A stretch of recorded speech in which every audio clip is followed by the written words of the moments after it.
Sa iba po dyan na ngayon pa lang sinasabi ko po sa inyo magtanim na po kayo. Kasi sa totoo lang, hindi nyo namamalayan, mabilis pong lumipas ang panahon. Then, yung tinanim po natin ito, di magtagal, aani na po tayo dyan.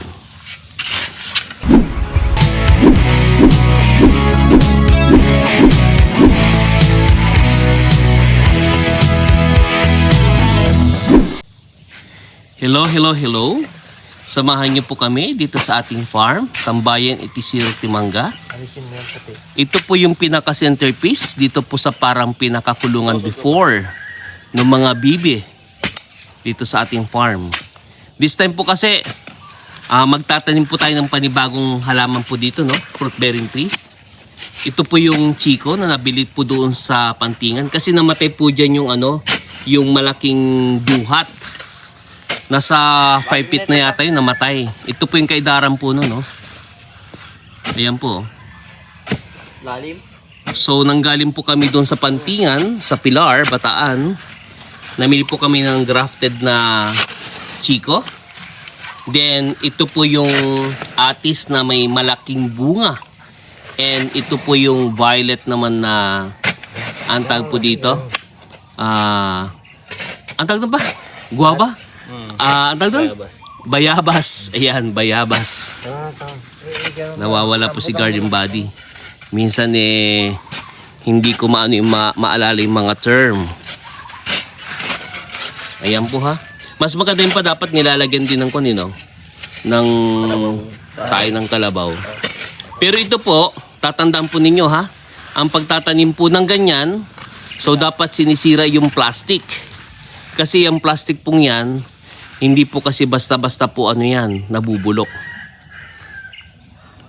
So, lang. What's the term for that? Kapag ganun, pupunitin. Pupunitin na lang po yung plastic. O, yan po ha. Ganyan. Huwag nyo pong panghinayangan yung plastic kasi mura lang naman po yan. Yan po kasi yung na nagbla-block doon sa ugat ng halaman kapag hindi po yan tinanggal. Ayan. Dapat maingat po yung pagtatanim. Isirain mo po hanggang sa baba. Igano mo kasi. Makunat. Makunat? Sirain mo, Lance. Dapat po hindi po ma-disturb yung pong pinakaugat ng ating itatanim. That one po is a grafted po na chiko. Meron po kaming chiko sa bahay, malaki na. But iyon po ay seedling. Dito naman po itatanim yung atis na may malaking bunga. Ayun po yung dahon po niya, ibang-iba. Ang naging design po dito, katapat lang po ng puno na yan, yung atis na yan na malaki, ang bunga.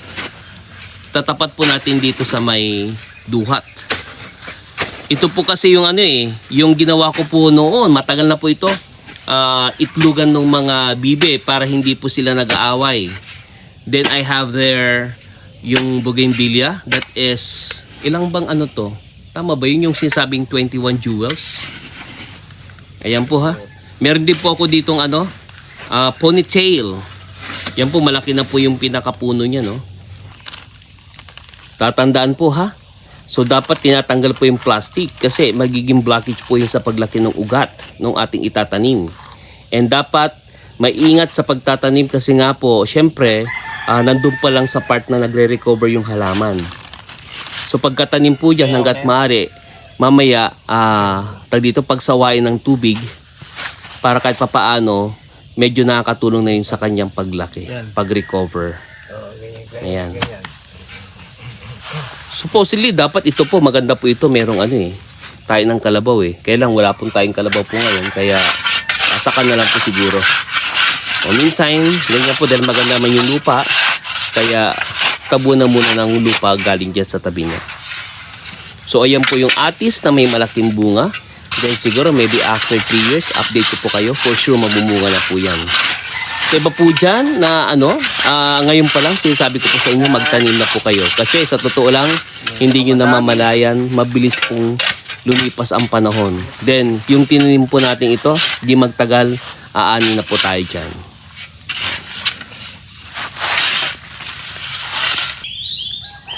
Ayan po ha. Diyan nakatanim na yung atis na may malaking bunga. Tinapat po doon sa may duhat na malalaki rin ang bunga. Ayan. So dito, meron po ditong dating centerpiece, no? May nakatanim po dyan, yung pong duhat din na ganun kalaki. Kaya lang, namatay. Kaya pinalitan ng grafted na Chico. Ayan po. So dito, meron din tayong mga malunggay, of course. Siyempre nga po, Ilocano, no? Then meron dun pong guyaba, no? Tapos yung matamis na tamarindo. Tama po ba? Tamarind. Yung pong sampalok. Then may langka. Meron pong siniguelas. Yan. Madamo po ngayon kasi nag-uulan na naman po eh. Then meron po akong itinanim doon, siguro mga 10 piraso lang naman ng mulberry. Parang kuha na lang po natin. Okay. So ito po, dito naman tinanim yung variety ng bayabas. Yung pong puno doon, nakikita po ninyo doon, sayang nga lang po talaga namatay. Kasi yan po yung Bangkok na santol. Tignan po ninyo ha. Meron po tayo ditong what's this? Langka sa tabi ng kubo. Then meron pong kasoy doon. Bago ba yung papaya na yan? May papaya po doon matangkad parang native. Native yan. Oo, native kaya po pala tumubo. Ayan. So, meron din po tayong ditong sugar cane, tubo. Ayan po. Sa kagustuhan lang ni Lance. Pero pagdating po ng nito, maybe after ng tag-ulan, maglilinis po ulit po dito. Para po magandang tignan. Okay po. Again po, no? Sa mga hindi pa nakapag-subscribe, mag-subscribe na rin po kayo sa aking YouTube channel. Maliban doon sa landscaping tutorial, yung sa pagla-landscape, tsaka sa gardening. Para kahit papaano ay DIY do it yourself nang hindi na kayo maghaharpa ng landscaper kung namamahalan po kayo. Meron po tayong farming activities just like this. And meron po tayong pamamasyal. Again po, Gaylord, your garden buddy. Okay, kaway-kaway na ako. Bye-bye.